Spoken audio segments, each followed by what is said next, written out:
Tanzania na viongozi wote wakuu mlioko hapa. Kwanza kabisa kwa niaba ya familia naomba niwashukuru kwa kuacha shughuli zenu na kujumuika na sisi sote hapa kwenye kutufariji na kujumuika na sisi kwenye ibada ya kumwaga baba yetu. Kwanza niombe niseme kwangu binafsi jinsi tulivyopokea msiba. Nilipata habari za msiba tarehe 7 mwezi wa 5, ilikuwa saa 11 saa za Japani. Kakaangu John alipigia simu kwa maneno kwamba tumempoteza baba. Kwa nikiwa kazini ilinichukua muda, manake kawaida muda wa kwenda kutoka ofisini kwangu mpaka nyumbani ni saa 1 dakika 15 hivi, na katika maisha yangu sikuona safari ndefu kuliko hiyo. Ilikuwa ni safari ndefu kuliko safari ya masaa 21 toka Japani kuja Tanzania. Kwa hiyo ingawa tumempoteza baba, tunashukuru kwa baba kuishi miaka 94. Na kama tulivyosikia kwenye maneno kwamba kwa binadamu miaka yetu ni 70, tukizidi sana 80. Kwa hiyo tukiomba zaidi hapo tutakuwa tunakufuru. Kwa hiyo tumepokea hilo vizuri na tunashukuru kwa yote. Naomba niongelee mambo fulani tulijifunza kutoka kwa baba katika miaka 54 yangu tuliishi naye. Katika miaka 54 tuliishi naye, jambo kubwa nilijifunza kutoka kwa baba ni jinsi ya kupambana na kujitafutia wenyewe. Kwangu mimi binafsi sikumbuki kama baba aliwahi kunipa hata senti moja kwenye mambo yangu ya binafsi. Alisisitiza nipambane wenyewe na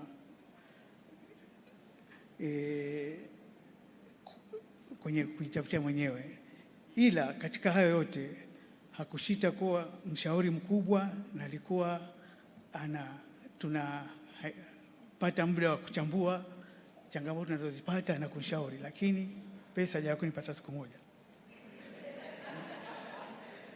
Jambo lingine nililojifunza kwa baba ni jinsi ya kuishi na watu vizuri. Mahudhurio ya msiba huu ni ushuhuda kamili wa baba jinsi ya kuishi na watu. Viongozi wetu wa serikali wako hapa, wa viongozi wa chama, naona marais wastaafu, mawaziri wakuu wastaafu, wakuu wa vyombo vya usalama na jeshi, katibu kiongozi, majaji, makatibu viongozi wastaafu pia wote wako hapa. Pamoja na hayo, sisi jambo lilogusa zaidi baada ya msiba tu, kuna watu waliotupigia simu. Mfano, kuna mafundi wa mapazia waliokuwa na weka mapazia kwenye nyumba yetu pale Usangi. Walipiga wakasema, bwana, mimi lazima nije nimzike mzee. Mafundi rangi, mafundi mabomba na watu wa kawaida wote walikuja wakasema lazima tuje. Kuna watu marafiki wa mzee wametoka Copenhagen, Canada, wamekuja Copenhagen, Denmark, wamekuja kumzika mzee pamoja na umbali wote. Kwa hiyo tunashukuru sana kwa hayo yote. Jana tulipokuwa Mwanga kwenye shughuli ya kumwaga mzee, nilishangazwa sana nilipokuwa namsalimiana na Mheshimiwa Sabaya, mwenyekiti wa CCM mkoa wa Arusha. Akasema, mimi nilifanya kazi na mzee tangu 1980 na nimeshawahi kulala nyumbani kwenu. Hilo sikulijua. Pia jana tulipata ugeni mkubwa kutoka kwa mjumbe wa kamati kuu ya CCM ambaye alikuwa rafiki yake mama. Akasema, nimekuja hapa nipiniki kile chumba changu mama alichonipa. Kwa hiyo tukaja, tuko naye hapa dada Halima, tutamzisha mzee pamoja.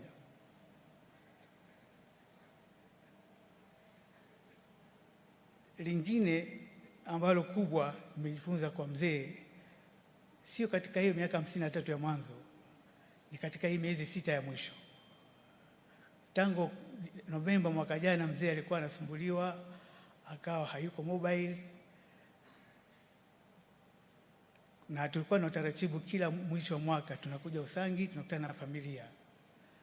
Mwaka huo tukasema, bwana, sisi tunaomba, kwa sababu safari ya kutoka Usangi, kutoka Dar es Salaam mpaka Usangi ni masaa 7 na kwenye gari na nini, Nikamwambia bwana, pumzika Dar es Salaam, alafu kama unataka kushiriki tutashiriki kwa mtandao.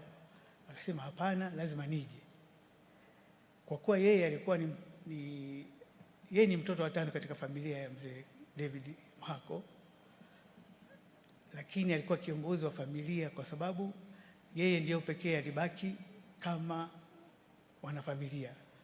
Kwa hiyo akasema tuje Usangi tufanye kikao cha familia, na katika kikao hicho akatengeneza mfumo kwamba mimi nataka kukabidhi uongozi wa familia kwa mtu mwingine. Kwa wanafamilia tukakaa tukaamua kwamba tunakabidhi kigoda cha Mhako kwa kaka yetu Victor. Naomba kama yupo naomba asimame. Huyu ndio kiongozi wetu, na kwa hiyo tulipitisha mfumo na mzee akakisha tunajadili kila kitu, na nadhani ni miaka minne huo uongozi.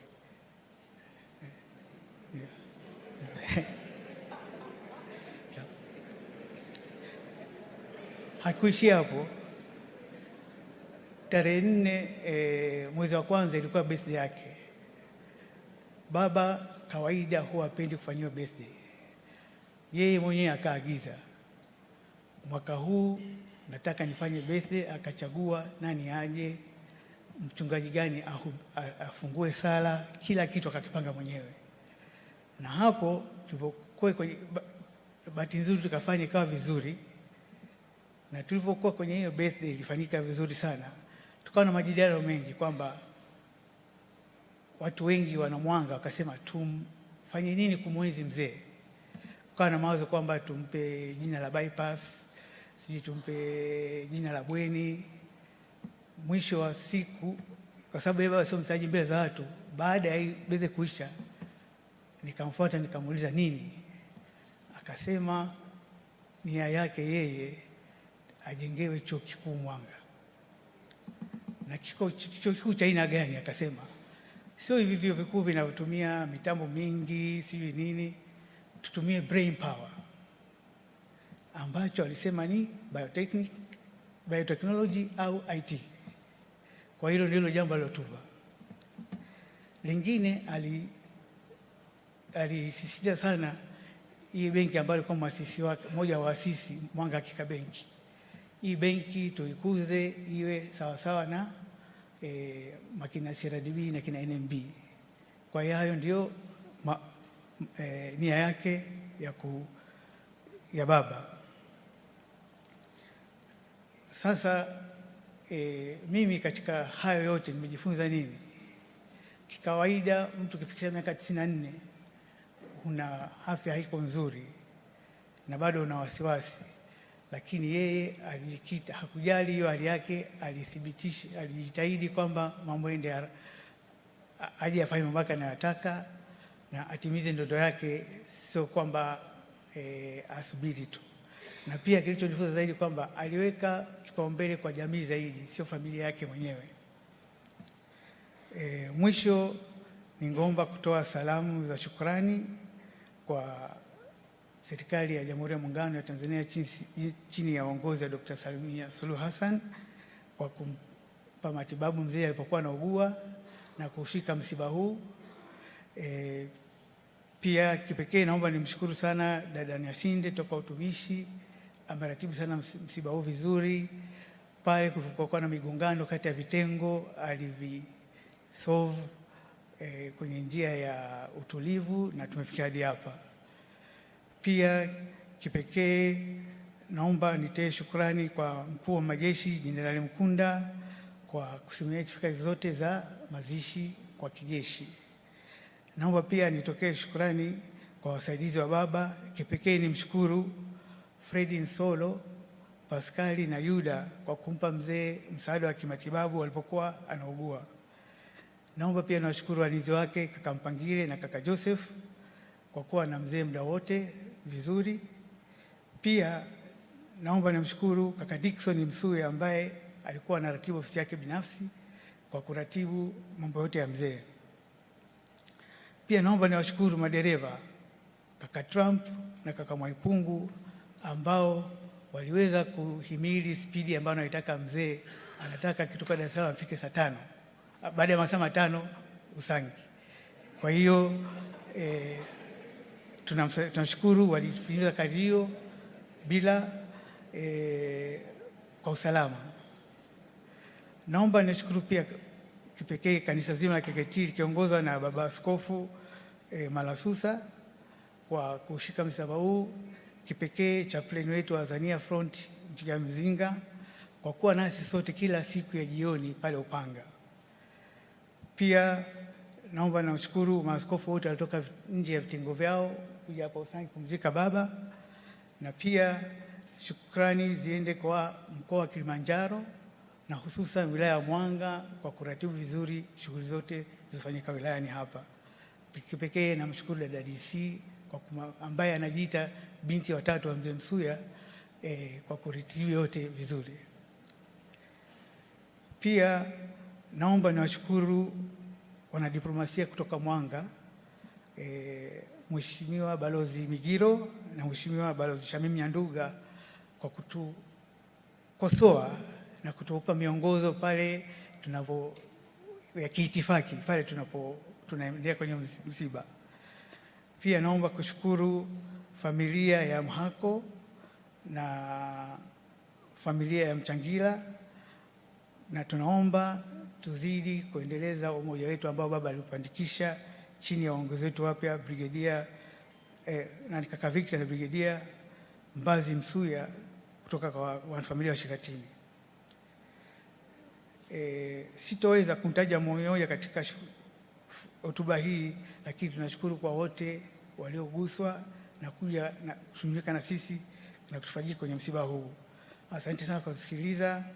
Bwana ametoa na jina lake lihimidiwe. Asante sana.